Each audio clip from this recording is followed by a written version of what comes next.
lunch with a like kind of a wealth manager today. And those guys typically, to your point, he's a friend of mine, but they normally kind of roll their eyes a little bit at what we do, because it's, I don't think he's greedy in any sense. It's true they don't make money, but I think that they really do believe in the stock market, and that's totally fine. But at the end of the conversation, we kind of talked about like, returns and what's risky, what's not risky, what are things doing? And we kind of came to the conclusion that multifamily returns well generally, is fairly safe generally, and like can be somewhat predictable, at least more predictable than the stock market, and has the ability to sort of like weather storms. So he's like, yeah, this is kind of a good, Did you convert him though? Do you think he will ever?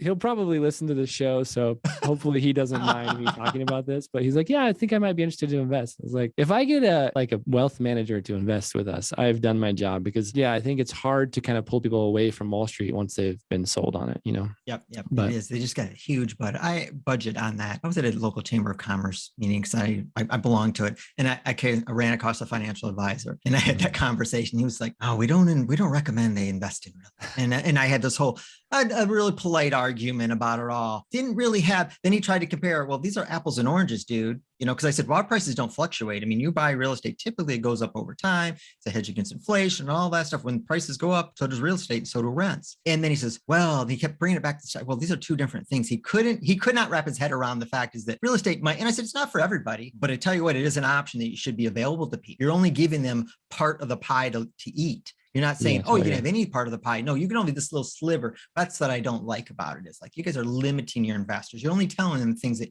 you benefit. 100%. Yeah. I mean, I think that's the thing. So again, we're here to get the word out. Yes. I'm not necessarily bashing any kind of that stuff. I mean, if it fits in your portfolio and like that's your long-term goals, great. But I think to your point, like to have your eyes opened to this other opportunity is super, super valuable.